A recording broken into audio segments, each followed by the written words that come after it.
Hi everyone, and welcome to the first part of the tutorial for Amy by Tommy Emmanuel. As always, a quick thank you to the top tier patrons first. Only the first two parts of the tutorial will be released on YouTube. For full access to the whole archive, please check out my Patreon page. For the tab and notation file, click the music notes link down below in the description. Now, this tune is something special. The song Amy was on Tommy's 1993 album The Journey, which was mostly made up of full band arrangement songs, bass, drums, everything. The only solo acoustic song was Amy, being the last track on the album, at least if you had the Australian release. The US release saw that song removed and being replaced with Initiation. So for most of the world, this tune was never released officially. And that's a shame, because it's a lovely song. And what is more, it is nowhere as difficult as you might expect from a song coming from Tommy. Most of the tune is made up of conventional chord shapes, and adding the melody doesn't require anything too acrobatic this time. There are a few difficulty spikes when Tommy switches to harmonics, but I've managed to find an easier alternative in line with the rest of the tune each and every time. Also a side note, this was the song that introduced me years ago to the technique of cascading harmonics. So don't go for those alternatives too quickly, you might miss out on something really valuable. Off you go then. Okay, straight to playing then. The guitar is in standard tuning and I'm using a thumb pick. Now in this case, the use of the thumb pick can be a subject for discussion.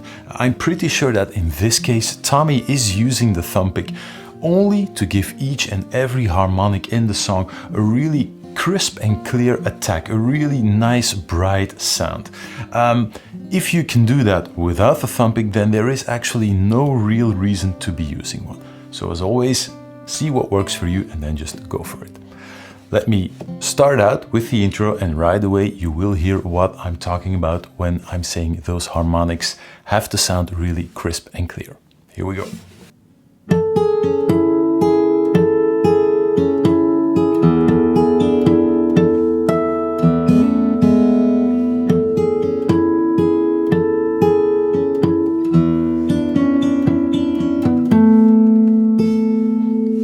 So right away, lots of harmonics in that intro.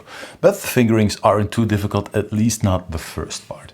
You start out pinky, 9th fret on the B string, index finger, 6th fret on the G string, and we're going to use the middle finger on the 7th fret on both the A string and the D string.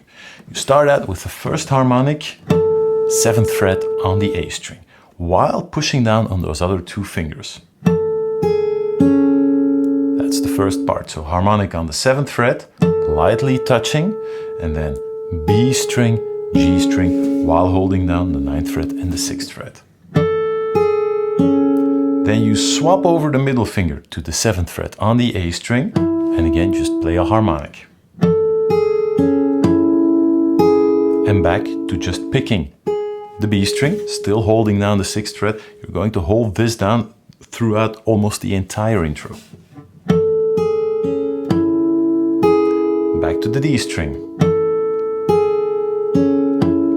Exactly the same fingering, rhythm is slightly different. 1, 2, 3, 4, 1, 2, 3, 4. On the 4th beat, back to the pinky. 1, 2, 3, 4, 1, 2, 3, 4. Then an open E string right in front of the first beat.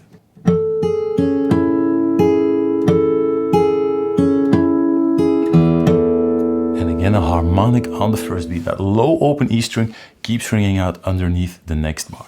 Next bar, we're basically just shifting up the index finger to the 7th fret, and we're going to stick to the same harmonics. So index finger from the 6th fret to the 7th fret on the G string. Middle finger keeps playing those harmonics on the 7th fret.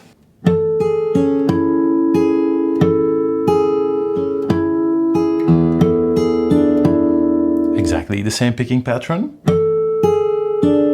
only to the 7th fret this time. back to the A string, and now following that right out with a harmonic on the 7th fret on the D string again, then you let go of everything and head to the 12th fret on the high E string for another harmonic. If you play without long fingernails, as is my case, you might immediately hear the difference in tone between those harmonics picked with a thumb pick and the harmonic picked with the bare flesh of the fingers. If the difference is too big, then just pick the harmonic on the high E string with the thumb pick as well. If you play with long fingernails, then you can just pick it with a nail. It will sound kind of similar. Those last 2 bars, 1, 2, 3, 4, 1. On the first beat, nothing happens. Straight after that first beat, again, low open E string, and we move all the way down to the open position, and we fret the 1st fret on the G string together with an open B string. And we're going to hammer on with the middle finger and ring finger to the 2nd fret. Hammering on to the 2nd fret and straight back to 1st fret open B string. Ideally, you should be able to do this while you keep that harmonic on the high E string ringing out. It's still there, that high E string. So ideally, you leave that ringing out as you move down to the lower position. Maybe one more time, those last 2 bars, going to count along. 1, 2, 3, 4, 1, 2, 3, 4. And on the 4th beat, you just leave everything ringing out. Those were the first 4 bars, nothing too difficult yet. Let me play them back to back.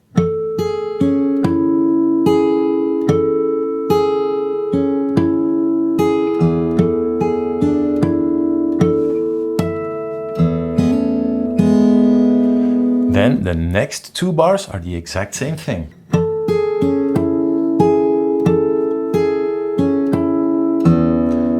The only difference, instead of going back to that 9th fret on the pinky all the way at the end, we just play a low open E string dead on the 4th beat of the bar.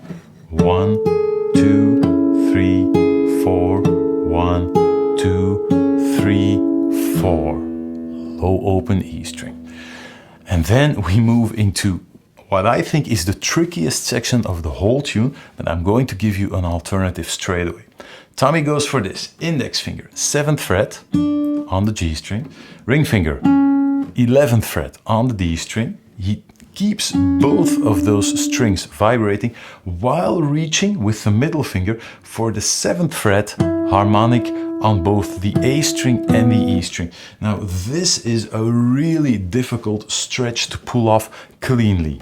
This is the picking pattern. So you start G string to the D string and back to the G string, and then you reach with the middle finger for the 7th fret on the A string and you play the harmonic. Back to the G string, back to the D string, and then the harmonic on the low E string. This is really difficult for the left hand to get clean. Now, if you want even a small chance of getting this stretch right, what is really important is not to approach it like this, but to really angle the whole fretting hand, like this, in this angle. So you're really shifting the thumb behind the neck all the way up here, and you're angling the fingers in this direction, that direction, not the standard direction that we normally use like this.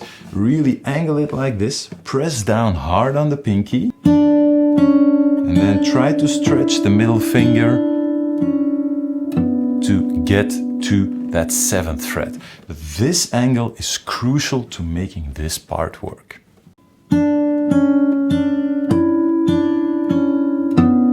And then let's go of everything. Harmonic 12th fret on the A string. One more time, really slowly. This isn't going to be for everyone.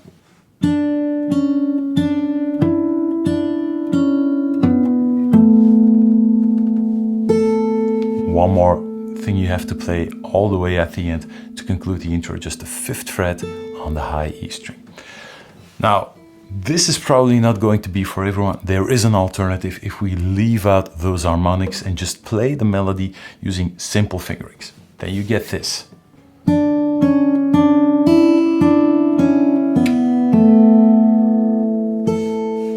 we end with the same note.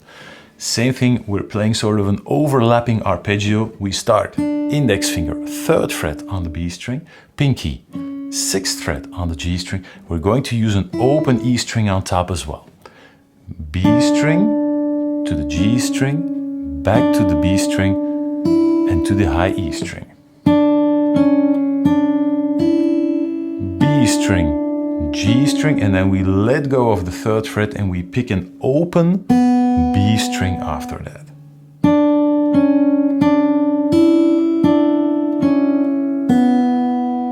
2nd fret, index finger on the G string, pinky, 5th fret, high E string. Same melody without the harmonics and a lot easier to play.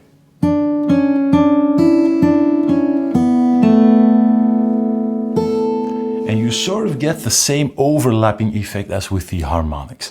So one more time, the full version with the harmonics.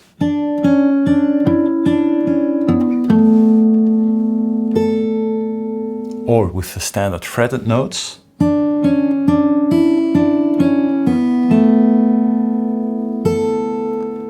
So I hope that really helps. For those of you who are scared by that really big stretch, this is the most difficult part of the whole tune, and I hope this alternative sort of gives you the courage to tackle the rest as well. Let me conclude the section on the intro, which is, by the way, the exact same thing as the ending, one more time by playing it really slowly. Here we go.